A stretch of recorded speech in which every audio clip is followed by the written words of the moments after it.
You don't need 100,000 followers to work with some of the top MedTech brands, especially the ones that are up and coming. And those are the people that are looking for micro-influencers the most. In fact, really what you need to be is somebody that just gives a damn about the actual industry, cares about the patients first and foremost, and you can leverage your actual clinical background, your experience from working inside the clinic, and you'll be shocked how valuable it could be for someone like myself who's looking to work with micro-influencers and content creators and independent sales consultants, people that can add that extra fuel to the actual brand of what we're trying to build. So on today's episode, I really want to dive into how to pitch companies so you can begin landing your first micro-influencer type deals. And it's not complicated, but I think people approach it wrong. I want to break down how exactly you can approach companies, as well as just the 3 things whenever you do show up, what you want to bring with you. And you'll be surprised it's not probably what you think it is. All right, with that being said, I'm your host, Joe Lemon. Thank you so much for tuning in to this episode of MedTech Sunday. Let's get into it.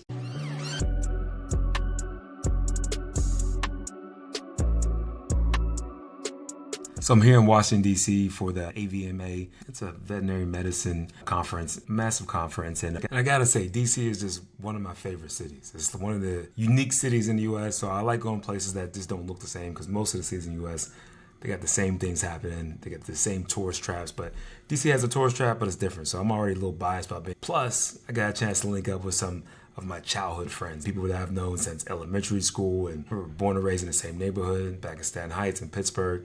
And so we got a chance to hang out yesterday, and that was super fly. But I'm recording from my hotel room because I got on a podcast with Ryan Johnson on his show, and he talks about what's happening in sports medicine and vet medicine as well. And he works at a vet clinic, so he has a unique insight and knows that world really well.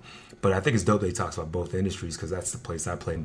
He wanted to understand how he could go about leveraging his platform that he's building up, got a great following, how he can work with more companies in this space. And so I wanted to spend less than 10 minutes kind of walking through this. I think it's always good to start with making sure that you're looking through the lens of your actual person that you want to pitch. So if you're seeking to create content or seeking to make some side hustle money while you're working at the clinic, and this to me is like wide open, it's green open space, because we're looking for those type of folks.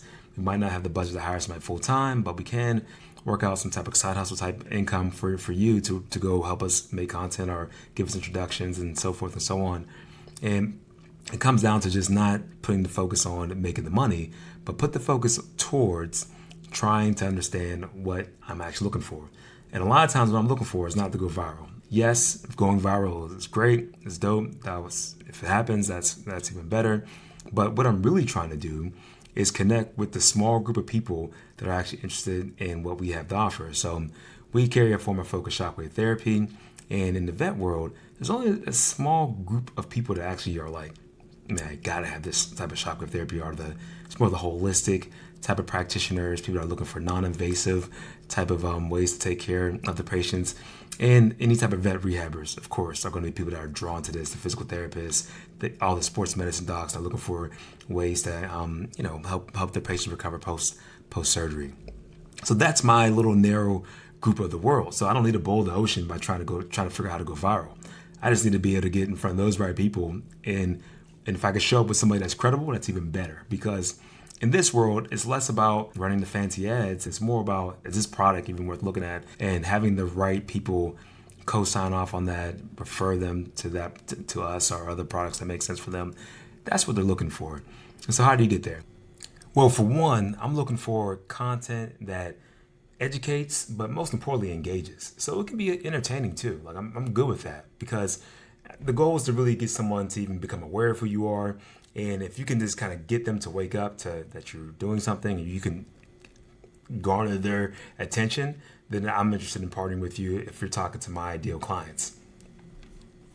So I'm looking for educational content. I'm looking for someone to join us at these type of shows, at these AVMA shows, somebody that might know other people that are in this conference that would drive traffic to the booth, because that helps me get more leads.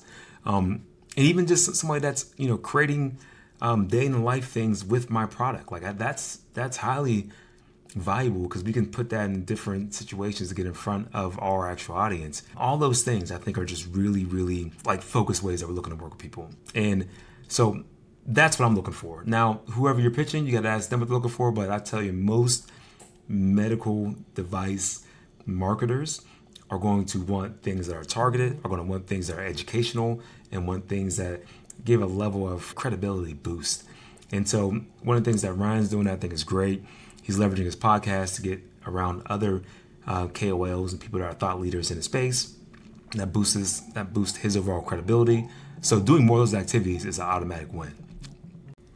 All right, so after you understand like the why I'm doing this and kind of just the background of what I'm looking for, again, it's not the viral stuff, just something that's practical because we're growing a business from the dirt up here.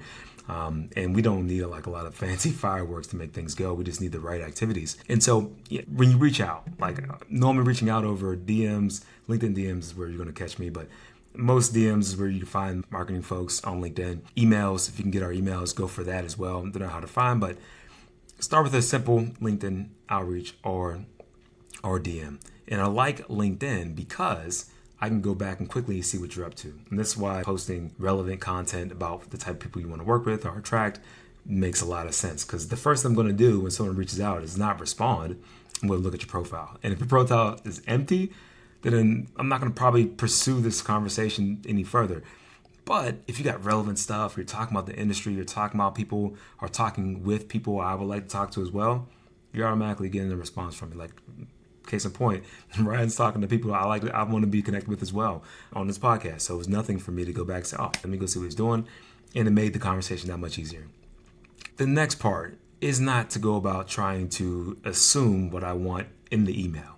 The goal from the email when you reach out is to connect. Even when I'm trying to sell things, I'm not trying to close a deal on a cold email. What I'm trying to do is get a time. I'm trying to close you on a meeting with you for a period of time. So this could be 15 minutes just to make sure it's even worth even exploring any further, which is always a nice setup. Or this could be something that's just like, hey, you know what? I'm looking to just understand more about if you're the right person I should even be speaking with about this. That's also a great email.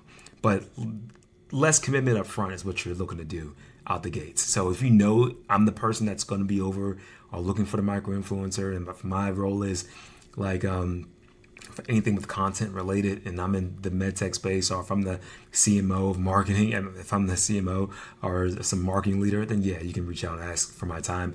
A short period of time is better. Or you could easily just say, hey, I'm not sure if you're the right person to speak with. This to me should be all in less than 3 sentences. And you want to wrap it up with, hey, I'd love to share some ideas, love to connect. 2-3 sentences, that's all you need to reach out. So that's step number 2, like understanding, reaching out, keep it so simple. And then last but not least, I think it really comes down to how you can convey that you can bring value to me once we do meet. Now, again, you have to know a little bit about me, so you can go through my previous posts on social. You can do some homework on the on the overall brand. Check out the IG, check out us on other locations. But this is the beginning phases of just understanding how to get in front of people, and then you can start your process of understanding what's the right way to approach them. I'll leave you with this last note. What I would not recommend, because I've never done this route, and maybe larger brands this could work with, but I'll tell you, for smaller brands, you do not want to pitch us on awareness, or you don't want to pitch us on the amount of clicks and views that you can get. That normally doesn't excite us at all, because people talk about getting hundreds of thousands of views and getting all these impressions. And honestly, a smaller company is going to be focused on what's really going to move the needle. And just when someone sees it, it's an impression. It's vanity metrics is what we call them. So hopefully you appreciate that quick 3-step process and how you can get in front of people that can possibly begin getting you some sponsorship deals, create some other longer relationships with other MedTech companies. And, if you're looking for those type of opportunities, I've actually created a separate place where you can go apply and hopefully get found by other people. And I'll just send out emails too as I get opportunities either with our company or with others that are looking for content creators in MedTech, because I just think it's such a great way to get the word out and does great things for the patients, help them get more exposure to the right tools and the right therapies that are out there, but also the actual doctors that are busy and looking for the right solutions. They just don't have the time to figure out which one's going to be credible.